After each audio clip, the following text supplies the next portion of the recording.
എക്സാമിന് ഒരുപാട് തവണ റിപ്പീറ്റ് ചെയ്ത് ചോദിച്ച ക്വസ്റ്റ്യനാണ്, ഒരുപാട് തവണ. ഓക്കെ ആണല്ലോ? അത്രയും ഇമ്പോർട്ടൻ്റ് ആയിട്ടുള്ള ക്വസ്റ്റ്യനാണ്. എക്സും വൈയും തമ്മിലുള്ള കോറിലേഷൻ കോഎഫിഷ്യന്റ് തന്നിട്ട് യുവും വിയും തമ്മിലുള്ള കോറിലേഷൻ കോഎഫിഷ്യന്റ് കാണാം. വളരെ ഈസി ആയിട്ട് സ്കോർ ചെയ്യാൻ പറ്റുന്ന ഒരു മാർക്ക്, വളരെ ഈസി, അത്രയും ഈസി എന്ന് നമ്മൾ പറയത്തുള്ളൂ. Okay, if the correlation coefficient between X and y, എക്സും വൈയും തമ്മിലുള്ള കോറിലേഷൻ കോഎഫിഷ്യന്റ് എന്ന് പറയുന്നത് 6 ആണ്. സോ ഇവർ നമുക്ക് ന്യൂമറിക്കൽ വാല്യൂ ആണ് സാധാരണ തരാറ്, 0.46, 0.92 എന്നൊക്കെ തരുന്ന പോലെ. പക്ഷെ ഇവിടെ ന്യൂമറിക്കൽ വാല്യൂ തരുന്നതിന് പകരം അവരൊരു ആൽഫബറ്റ് വെച്ച് ഡിനോട്ട് ചെയ്തു. അപ്പൊ എനിക്ക് എഴുതാൻ പറ്റും correlation coefficient between X and y equal to r. Okay ആണല്ലോ?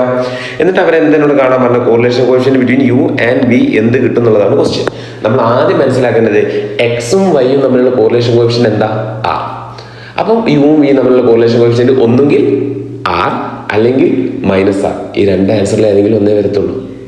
ഓക്കെ, അപ്പൊ അങ്ങനെ നോക്കുമ്പോൾ നമുക്കിവിടെ ക്യാൻസൽ ചെയ്യാൻ പറ്റുന്ന ചില ഓപ്ഷൻസ് ഉണ്ട്, R അല്ല -r അല്ല. ഓക്കെ, അപ്പോൾ ഒന്നുകിൽ R അല്ലെങ്കിൽ -r, ഈ രണ്ട് ആൻസറിൽ ഏതെങ്കിലും ഒന്നേ വരത്തുള്ളൂ, അത് ഉറപ്പിച്ചുകൊണ്ടു. ഓക്കെ ആണല്ലോ? ഇനി അത് കണ്ടുപിടിക്കാൻ വേണ്ടി നമ്മൾ യൂസ് ചെയ്യുന്ന മെത്തേഡാണ്, ശ്രദ്ധിച്ചോ.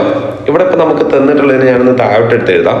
u equal to x - 5 divided by 10, y equal to v equal to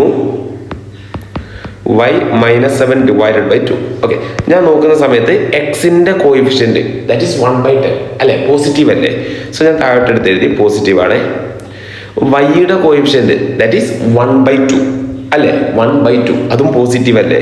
so നമ്മൾ ഈ സൈന് മാത്രമേ എടുക്കുന്നുള്ളൂ കേട്ടോ, കാരണം correlation coefficient is independent of change of origin and change of scale. So അതിന്റെ സൈന് മാത്രമേ എടുക്കുന്നുള്ളൂ. സോ നമുക്കറിയാം രണ്ടുപേരും സെയിം സൈൻ ആണ് വരുന്നതെങ്കിൽ correlation coefficient between X and വൈയും correlation coefficient between U and വിയും ഈക്വൽ ആയിരിക്കും. ആണല്ലോ? അങ്ങനെയാണെങ്കിൽ correlation coefficient between X and Y എന്ന് പറയുന്നത് 6 അല്ലേ? അതിനായിരിക്കും correlation coefficient between U and V എന്ന് പറയുന്നതും. ഓക്കെ, അപ്പൊ എന്തായിരിക്കും ആൻസർ വരിക? 6. സെയിം ആൻസർ വരും. ഓക്കെ ആണല്ലോ? So the answer is option A, R. വളരെ ഈസി ആയിട്ട് സ്കോർ ചെയ്യാൻ പറ്റുന്ന ഇമ്പോർട്ടൻ്റ് ആയിട്ടുള്ള ഒരു മാർക്ക് ക്വസ്റ്റ്യൻ. ഓക്കെ.